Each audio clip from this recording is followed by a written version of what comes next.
Hello, everybody. So we're in it. We're in Black History Month. Let me just shed a little light. I read a post today. I'm in a lot of groups, and I tell y'all all the time. And a lot of times I'm in things because I'm always promoting and talking about voting. And one of the things that I understood is that just because you tell somebody to vote, or you tell them to get involved does not mean that they understand the game of politics or how things work. And I like listening to different people. I like getting a take on it. It helps me to see how people think. And then if I can influence and help, great. If they don't like what I say, great. Either way, you have planted a seed. I tell people all the time, I don't expect people to agree with me right off. I don't expect them to agree with me at all. But if I feel like I can enhance what they know, that's what I do for my business. My entire business is basically consulting and enhancing what people think they know. That's what I do. People know business. Are they going to business? And my job is to help take that business to the next level. That's my company. Same way I try to influence no matter what. I try to give the best advice because we don't always see everything. And I don't always see everything. So I receive advice as well. I cannot control people who refuse to tell the truth. And I always tell people around me, if you cannot say something or have hard conversations with me, then you're not really helping me because I don't expect you to agree with everything I say.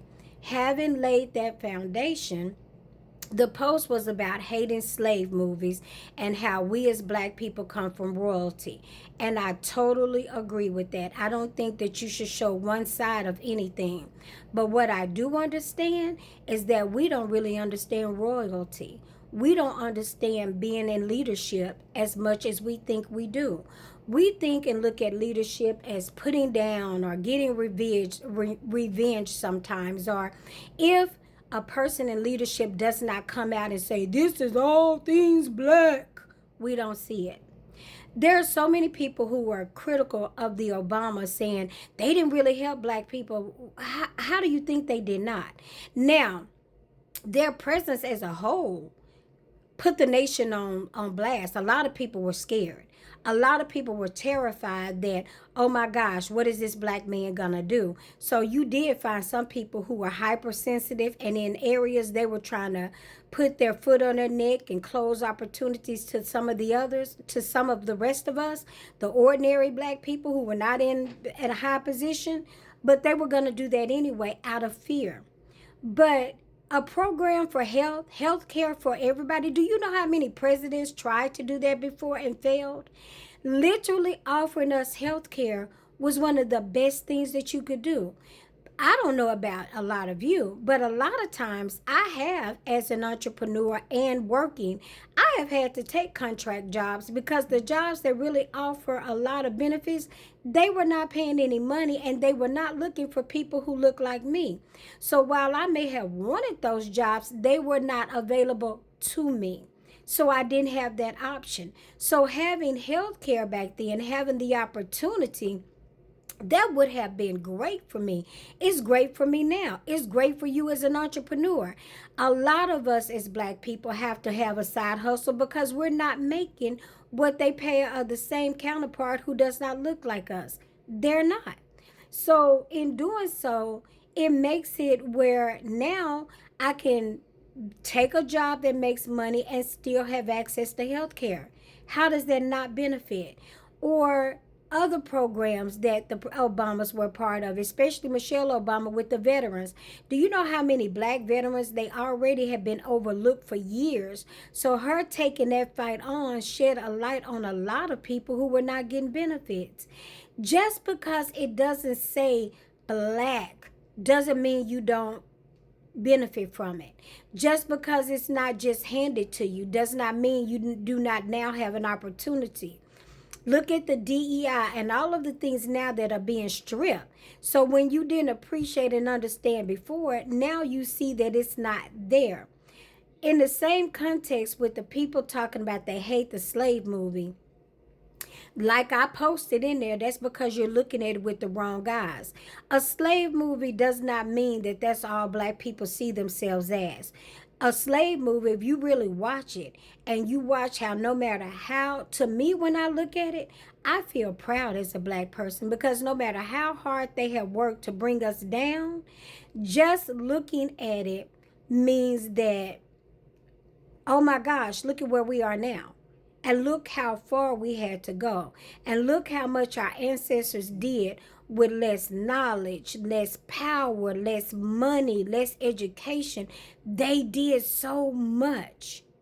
And the way they were able to endure, and not just endure, but they were thriving at the worst moments of their life.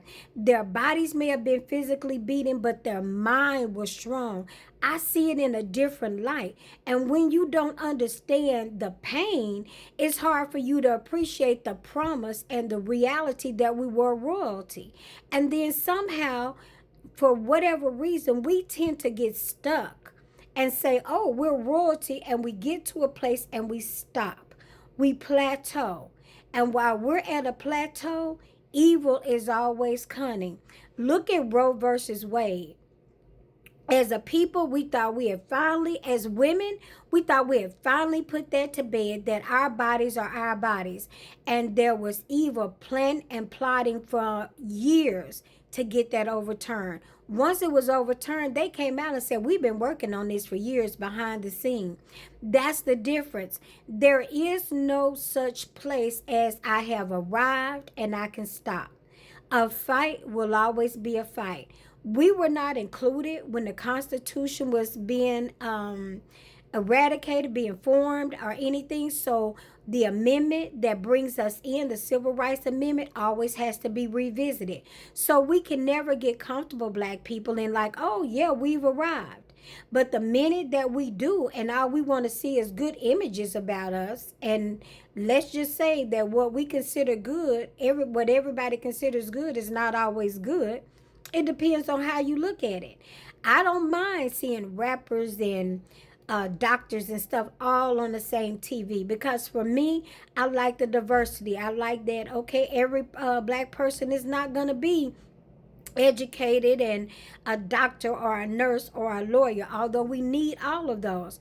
At the same token, I can appreciate the rapper, but do not put one of us down to celebrate the other. Once again, if we look at the slave movies and we learn from them, we can see that it's the same pattern, divide and conquer. And if you look at it, you can identify how your real enemy, which is white America with the 3 Ks. I don't mean everybody, but the group of Americans who are totally against black people and have always been. If you look at the slave movie, you can understand how they think. Once you understand how your enemy thinks, then you can defeat your enemy, and you can stay 10 steps ahead of your enemy, and you can disable your enemy so that you do not have to keep fighting the same enemy. So when you say blanket things like, I don't want to see this and we're all royalty, or positive vibes only, you're leaving out the lessons that help you get to the place that you desire, that help you stay on top. You're missing, and you have to grow up into that. So be careful what you say. Be careful about the all or nothings. Be careful about the all positive, because everything we encounter is a lesson when we look at it the right way. It's been your girl, Candid with Kim. We in Black History. Let's talk about it.